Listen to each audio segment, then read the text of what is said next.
Chris Gunzz here with the great Ronnie Shields. And Ronnie, 2 weeks after the Floyd Mayweather-Canelo Alvarez scorecard controversy, made controversial mostly by C.J. Ross's card, she added a draw in that fight. And here we are just 2 weeks later talking about scoring controversies again.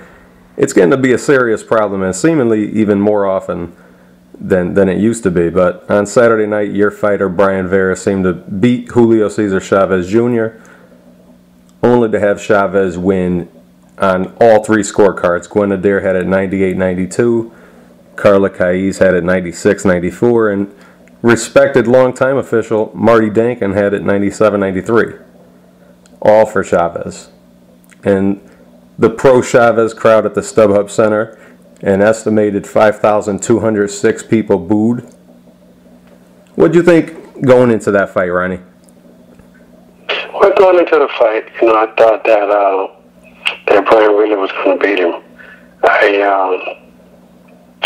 I've been studying Chavez for the last few months, and and just realizing that with Chavez, you can't stand right in front of him, and Brian would definitely just have to box this guy. And, but then when all the weight controversy happened, we kind of switched some things around just a little bit, because I realized one thing, that Chavez was going to come in heavy. And I didn't think, I thought 168 was going to be heavy, but I really thought after the weigh-in, he would probably come in at least about 185. So, I told Brian that Chavez really, being 185 pounds, he probably was going to, be slow and try to move and box you a little bit, because he knew he couldn't fight, the kind of fight that he really wanted to fight. But then we got to California, and more controversy with the weight, and they ended up even more weight. Mm-hmm. So when the weight was moved to 173,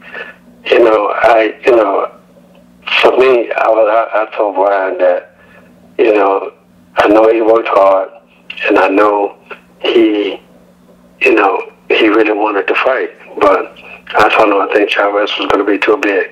But, Brian is a warrior, and he said, no, I trained too long and too hard for this. He said, I know I can beat him. And that's the only reason that we went to fight. The decision was all up to Brian. It was none of our decision to do that. So he really wanted to fight. And again, it still played into our hands, because although he was going to be a lot bigger, I realized one thing, that, he couldn't stand and just trade punches with Brian right off, because if he tried to do that, then, I know he was going to get real tired. So that worked out perfect for us. As far as that's concerned, people thought that we was worried about the weight. That was the last thing on our mind, was the weight. We worked on this thing for 17 weeks. So, so it was really simple, really easy for us to just stick with the game plan. And, but the thing about Brian is sometimes they try to get macho and put his hands down and stand right in front of the guy. And that's something that I didn't want. And I told him so a lot in the corner. Well, not a whole lot, but we worked a lot on defense, a lot of hand movement. I mean, he made Chavez miss a lot. But the most important thing was, Brian used his jab the way he was supposed to use it, and he ran combinations the way he was supposed to. And he really kept Chavez on the defensive end as well. And, Brian was scoring with everything he threw. Chavez was really easier to hit than I anticipated. I didn't know he was that easy to hit. So we just stuck with what we did for 17 weeks, and box him in and out.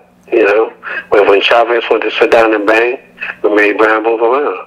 When Chavez wanted to move, then we made Brian go in. He followed it to the T. And, for me and for everybody else that was there, won the fight. I mean, you know, it was to me, it was very easy to score. Mm-hmm. I mean, and I think everyone scored it, you know, practically the same way.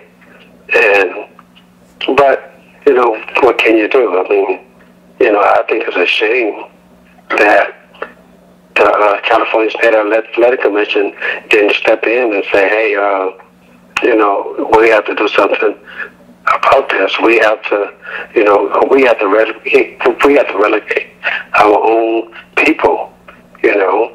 And so far, I haven't heard anything. I mean, I don't know if they're thinking about maybe, you know, suspending them or, you know, or what. I mean, I don't know. I haven't heard anything. Maybe they're satisfied with what their judges did. And, you know, it wasn't fair for Brian to fight a guy who was, you know, like 40 pounds bigger than him.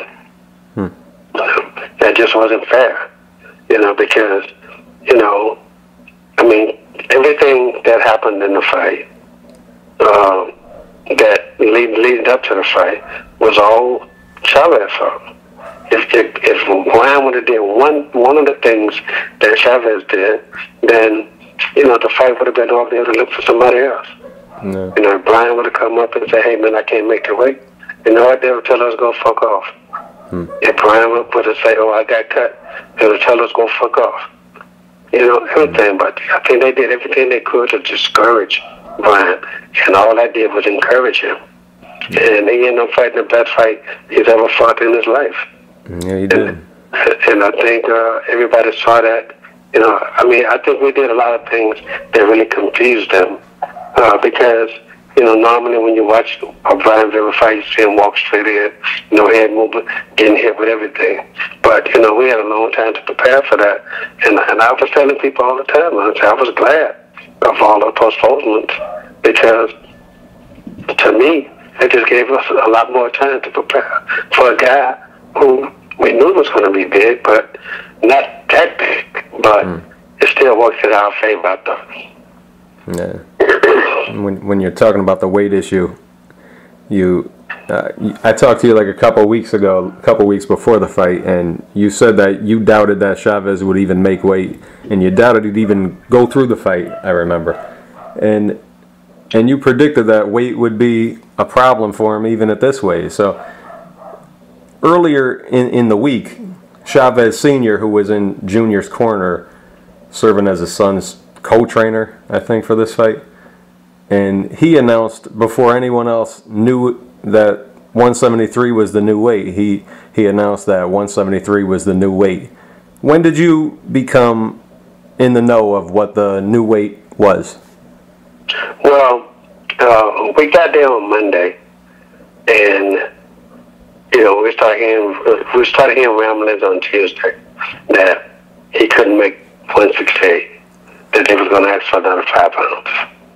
And then that's when Aaron, he went on, he did an interview with someone, and he put in that Aaron wasn't even there yet, but this was Tuesday, so Aaron stated that on Wednesday I'm going to get there for the press conference.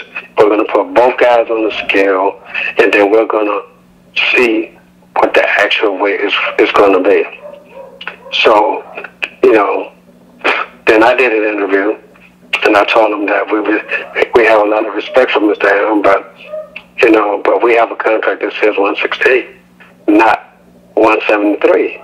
And I said that we're not going to Brian is not going to get on anybody's scale, so you can determine what weight to fight your guy at. That didn't make sense. That was nonsense. We had a contract. We had a weight. So. And at the time, Brian, we had just finished training, and Brian weighed 167, and this was after eating.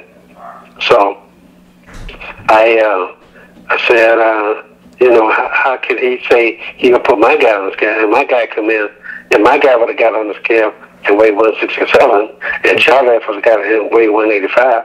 How could he determine the weight? How could he even, you know, how could he even open his mouth to say something like that, knowing we had a contract that stated the fight was at 168 pounds. Mm-hmm. So then on Wednesday, when Aaron did come, and after the press conference, our team sat down, and I told everybody, I said, look, none of this is going to happen unless Brian Vera wanted to happen. If Brian Vera say, that's way too much weight for me, then we're walking away from the fight. And our team was ready to do that. But, again, it was Brian Vera who said, you know what, I'll fight him at 173, but they're going to have to pay me. And I brought up that, okay, since they have no respect for weight, then we're going to cut the rounds down to 10 rounds. There's no sense in us fighting a 12-round fight with a guy that's so big. So then, our Palolo, our brand promoter, he said, okay, well, I'm going to take all this to them. He said, I know Aaron has to go catch a plane, because I think his daughter was getting married. That's why he wasn't at the fight. So he was leaving. So Artie went, and he discussed all our terms with them. And 5 minutes later, he came back and said, okay, they agreed to it. So that's how the fight happened. Yeah, and you mentioned before how you were close to pulling Brian out of the fight right before the fight happened. How close were you, and what did it take to change your mind? Was it just Brian saying he trained too long and too hard and wanted to go through with it? Was it just Brian? You left it up to Brian totally, pretty much? Everything was up to Brian. If Brian, the thing about Brian is a true fighter. He's a true warrior. He studied Chavez up and down. He said, man, I don't care what weight this guy is. I can beat him. It doesn't make a difference to me what weight he is. But I told him, I said, it's got to be reasonable, though. And I wanted to do a day of the weigh-in, I wanted to put a limit on Chavez. But Brian said, no, don't worry about it. He said, as long as you make 173, I'm fine. He said, let's not worry about it. I just concentrate on the 17 weeks we put in the gym. Mm-hmm. And as long as he was fine with it, then, I had to go along with it because, being a fighter myself, I realized that once a fighter gets in his head, he can beat somebody, and the way Brian trained, then I knew that he was going to be ready for no matter what Chavez was going to bring to the fight that night. I knew Brian was ready. So, again, I just, it was up to Brian, but, and that's the only reason that we went forward with it. Yeah. And how, going out to the ring, how confident were you going out for that first round? Did you had to deal with the weight issues going through your mind, and possibly, I don't know if you even thought of it, but did you even think of the possibility of Brian maybe having overtrained for the fight because he trained right through the Chavez injury and stuff? No, not at all. See, because the thing about it is, every time they set the fight back, I gave him a few days off. And I brought him back slowly again, but we never stopped doing our conditioning. I just backed him off a little bit on the boxing. And, and he peaked at the right time. He peaked perfectly as far as I was concerned. And, it showed in the fight what kind of shape the kid was in. He threw way more punches. He landed way more punches. He did everything. He fought like a bantamweight fighter heavyweight. Yep. Of course, let me tell you something. He stung Chavez a couple times. If Chavez would have been 160 pounds, Brian Vera would have knocked him out. No ifs, ands, and buts about it. Because there's no way we're able to be there to take those hard shots. And, but for him being so heavy, I bet he was way over 190 pounds. Easy. He was over 190 pounds. One of my friends came and told me, right before we was going to walk up, have I seen Chavez? I said, no, I didn't see him. He said, man, this dude is big. He said, after the weigh-ins, they took him and put IVs in him, and they got him rehydrated again, and they just let him eat what he wanted to eat, and, and the kid just got big. So when he stepped into the ring, I saw he was big, but I knew one thing. he wasn't going to be fast. I knew that. So I told Brian the first round, just jump on top of him, put the pressure on him. And Chavez ran. He did. He ran. And Brian backed him up the whole time. Mm-hmm. And, you know, and I just kept telling Brian the same thing. As long as Chavez is moving, you keep moving forward behind your jab. When you get close, just keep punching. Don't stop punching. But when you finish punching, stop around him. And he did exactly that. Mm-hmm. And in the later rounds, I realized that Chavez knew he was behind in the fight. So in the later rounds, I knew he had to come forward. So that's when you saw Brian go into boxing mode. And he did. And he beat Chavez with a punch. He landed all the shots. And, you know, he did what he had to do. You know, and it was, you know, Brian fought a perfect fight. Yeah. You know, as perfect a fight as he can fight. He fought that fight. Mm-hmm. And, you know, and I was proud of him, you know, for everything that happened, you know, with the postponements and with the weight issues, you know, he still didn't let anything bother him. He still went out and he fought a perfect fight. Mm-hmm. And he seemed to win the first half of the fight. By the end of the fifth round, you had to feel pretty comfortable about where you were. Oh, absolutely. Did Brian say anything positive about Chavez as a fighter? What did he hit especially hard, being so heavy? All he kept asking me, am I winning? Am I winning? He knew he was fighting a good fight. He knew he was throwing a lot of punches. And all he kept asking me, am I winning? I'm saying, look, yes, you're winning. You just stick to doing what you're doing. And, you know, and that was it. You know, I mean, he just kept asking me, am I winning? Am I winning? And I kept telling him, yes, you are. You just keep fighting your fight. And he did. He kind of got hurt in the eighth round. How hurt was he? I know after the fight he said he wasn't hurt at any point in the fight, so only he knows how much he was hurt when it appeared like he was hurt. But well, you know, I did ask him when he came back. You know, I kind of put a couple questions to him just to see, and he answered them right away. So I know he was okay. You know, the thing about Brian is, yeah, he got stung. He did get stung.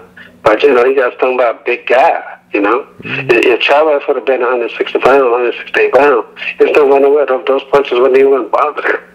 But the guy was just so big, and he was, you know, and Brian just got caught sitting down. He got a little bit over aggressive and ran into a shot, and it stung him. I mean, it did. It stung him and wobbled him. But you know, his condition was so good that you know he came right back. You know, I mean, he came right back. Yeah. And so. You know, it didn't bother him at all. That was that great condition, and he gets at the Plex in Texas with you and Danny Arnold, right? That's right, with me and my strength conditioning coach. That's right. Danny Arnold. Oh, Danny Arnold. One of the best in the business, and you see it with all your fighters and all your athletes. They always maximum effort. How do you deal with that, though? He comes back from the eighth round, and you know he's hurt, but not too hurt, but you only have a couple rounds left. What do you do to keep your man in it and make sure that he doesn't continue going as he was in the round previous and starts this one new and with all his faculties? Well, you know, when he came back to the corner, like I said, I just wanted to give him my own that test. I just asked him a couple of questions. He answered right away, so I knew he was fine. So the thing I told him was, I said, look, don't stand right in front of him and don't walk straight to him. You got to keep jabbing him and keep stepping around him. That's all. In the ninth round, I thought ninth round was one of his best rounds. He came back from that, and I thought he really, really looked great in the ninth round. I mean, he really... You know, he came up firing at Chavez. You know, and I kept telling him, just go to the body, keep going to the body. Chavez didn't like those body shots. He kept complaining, you know, about Brian hitting him low. There was no low blows. You know, if you watch Chavez during the fight, he kept ducking his head trying to headbutt Brian, but he didn't realize that, you know, Brian was taught to do the same thing. When you see him duck, you duck too. Yeah, and I don't care if we hit heads, that's fine. But, you know, Chavez is a dirty fighter. And, you know, you have to just look at it. He tried to turn it on Brian. But the thing thank God we did have a good referee, in Lou Moret. He did everything that he was supposed to do. He refereed a great fight, and he said in the dressing room, people didn't come watch me, they came to watch you guys. And he stuck to that, and everything was great. And when Chavez complained, he told him quit crying and fight. So he did his job. So shout out to Lou Moret, one of the best in the business. Absolutely. Telling Chavez, be quiet and fight. That's right. When the fight did end at the end of the 10th round, you're a veteran, Ronnie. You've been in the business a long time, and you've seen a lot of bad decisions, a lot of controversial decisions. How surprised were you when the scorecards were read? Well, I wasn't surprised at all because, I wanted Brian to have a good feeling. So when the final bell rang, I jumped in the ring, I ran up to him, I picked him up. And I just told him, I said, man, I'm so proud of you. You listened, you fought hard, you trained hard, you did everything that you were supposed to do. And I told him, I looked him in his eye and I said, look, no matter what the decision is, you won. And don't let nothing or nobody tell you different. And he said, okay. He said, you think I won? I said, I know you won. But that don't mean that you go get the fight. I say, so just prepare yourself. And he did. He prepared himself.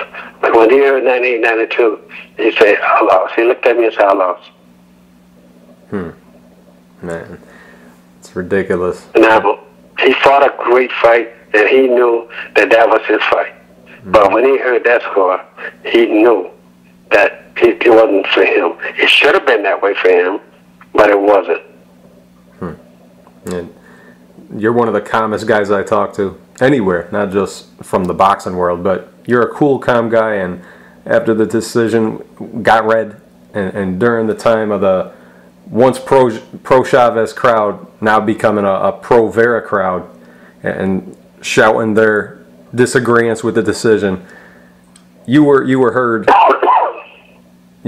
saying every one of these bleeping judges needs to bleep and retire. You were mad, Ronnie, weren't you? I was really mad. I mean, I was mad. I wasn't mad per se at the decision. I wasn't mad,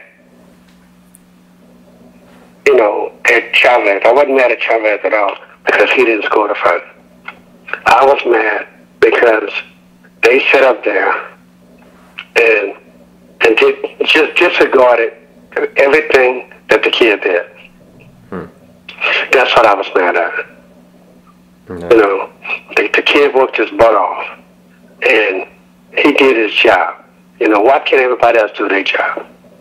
And that's the thing that got me, is that, they had no regard for all the hard work this kid put in. And they knew about all the postponements. Chavez, and it was all because of Chavez Jr., not because of Brown. And that it's like they showed no morals at all. None whatsoever. Yeah. And like I said, it was a pro Chavez crowd, but it turned into a pro Vera crowd when they were leaving. Hearing them scream Brian's name and telling Brian that they thought he won, it wasn't all bitter for Brian. He got a lot of attention. The whole world saw this fight. We later found out that this was the highest rated boxing event on HBO this year. So a lot of people had the chance to see it, and they saw what they saw. So right now Brian's in a good place. What did he say immediately after the fight about the way the crowd accepted him after the fight and let him know that he won? How did he feel at the end of the fight when all the cameras went away and it was just you and him talking? Well, he was pissed off. He was really mad. He was, man. He was terrified. He said, man, I can't believe it, man. Hard as I work, they just took it.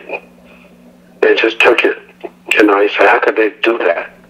He said, man, I worked my ass off, and this is the things I get. And I don't blame him, man. I mean, I don't blame him from feeling the way he felt after everything that happened. This is the thing that they come up with, you know. I mean, it's just like he wasn't even there. You know, he said, man, you know, hard as I fought, it's not like I wasn't even there. You know, it's like he Chavez was fighting at nobody. You know, they didn't even see me. So, he was mad, man. He was pissed off, but, you know, I think he kind of felt better when he started doing interviews with people after the press conference. You know, he felt better, man, because everybody in the room, all of the fighters that was in the room, Timothy Bradley, Brandon Rios, Mikey Garcia, I mean, all of those guys came up to him and said, hey, man, there's no fun in the world, bro. You lost that fight. You know, and when a fighter hear that from another fighter, your heart just, your heart just feels good. And he really felt good. And I said, man, you didn't lose anything, man. You gained everything now. You know, I said, you know, they took the victory from you, but they didn't take the win. You know, and that's a big difference between a victory and a win, because Brown won over not only his fans, he won over Chavez fans. He won over everybody. And that was, you know, and he felt good. He really felt good. And, you know, and you could see in the interviews that he did afterwards, man, you know, he was hyped. He was pumped up, you know, because he knew he fought his heart out. Yeah, and now we know he's getting a rematch. What kind of fight do you think the second fight would be next time? Well, I mean, I have no clue, man, because, you know, I know they're talking about a rematch right now, but, you know, I believe it when I see it. And I just read somewhere where Aaron and Arpalola was talking and say it would be no higher than 168 pounds. You know, but you read these things, but look, again, we're talking about Chavez Jr. You know, that's what we're talking about. I mean, how can people forget that? You know, you can't forget that. You know, what just happened. You know, if you see what the guy just did, you know, what makes you think he's gonna do something better? I mean, what makes you think he's gonna do something any different than he did last time? You know, so I'm not hyped about no rematch. You know, I mean, you know, he just proved to the world that he don't give a damn. So what makes people think now he's going to give a damn? Because he got beat, and he don't care. He don't care. He don't care what people think or what people say. You know, this guy, he had his own agenda. So again, I'm not too hyped on a rematch, because, you know, it's something not to happen. Yeah, and that's what's so ridiculous about Chavez. He said basically he don't give a damn, like, again, you know. He just came off this controversy a year ago after his title shot with Martinez, you know, and he showed then he didn't give a damn either. And here he is again. So obviously nothing changed. And thinking how eerie it is that I just talked to you about the 20-year anniversary of Whitaker Chavez, and here we are again. You're involved in another scoring controversy with the Chavezes. It's eerie, isn't it, Ronnie? That is eerie, man. That's good. I was telling somebody the other day. I said, man, I just did an interview about Pernell Whitaker and Chavez on September the 20th. I was like, you know, that was 20 years. And I say, man, you know, and now look, the same controversy. I said, it's the same thing. Nothing has changed. What has changed in 20 years? Nothing. Nothing. The only thing changed is the sun now. I guess the more things change, the more they stay the same. I guess it's absolutely true. Absolutely. Now, I'd be ridiculous if I let you go quickly without just making a couple comments. you just get done with this training camp and you don't get any time off. You're getting right back into the gym training Edwin Rodriguez as he readies for a great fighter in Andre Ward. Being the lover of boxers and always seeming to favor the boxer over the brawler. If you didn't have a horse in this race, I kind of have a feeling that if someone asked you for who you think is going to win, you'd probably pick Ward. But I know that you feel like because you're in the corner of Rodriguez, you might be able to do something to change that. So what do you see when you're looking at how this fight's going to play out, being the man that loves boxers as much as you do?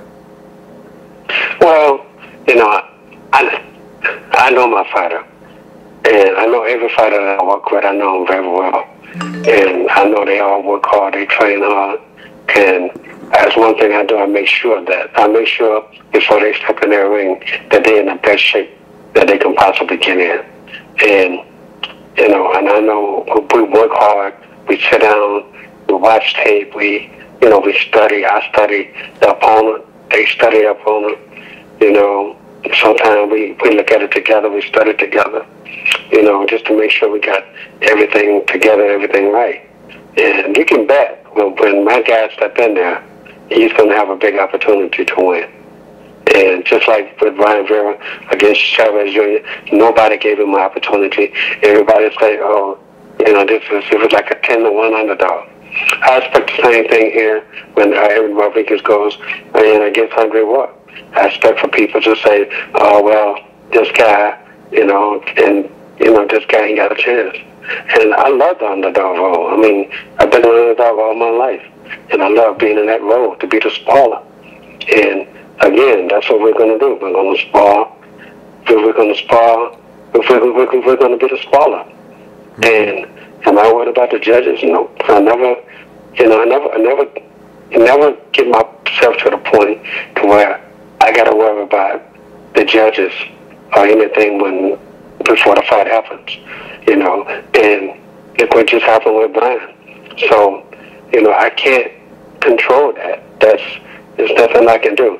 So the best thing I can do is get my fighter in the best shape he can possibly get in and put a great game plan together, have him to follow it, and then I'm going to be satisfied with the outcome. And when you are making that game plan, when you're making a game plan for someone like Andre Ward, just a great fighter, there's no way you could kind of belittle it, and no way you could say, oh, he's not so good. He proved he's great, and he's a great fighter. And you being the boxing man that you are, how do you beat a guy who moves like Andre Ward does? Like when you go into a fight to fight a smooth moving boxer, how do you beat him? Well, I just started studying Andre Ward again. I had Sakio Bika to fight Andre Ward a few years ago, and Sakio did a great job, but he didn't get the decision in that fight. So, but styles make fights, and Edwin Rodriguez is one of the best boxers that I've been around in a very long time, and he's gonna surprise them because they really don't know how hard this kid can punch. They don't know what kind of boxer he is. They don't know anything about Edwin Rodriguez. Although Andre Ward said he's been studying him for 2 years, hey, he's been studying him too long, because if he didn't see the progression in Edwin Rodriguez, then he's going to be in for a huge awakening. But when you study a guy like Andre Ward, I look at what he does best, and I look at what he does not so good. So, and then I try to capitalize on his weaknesses. And he has some weaknesses, Every fighter has weaknesses. You got to find them, you got to exploit them, and and that's how you win.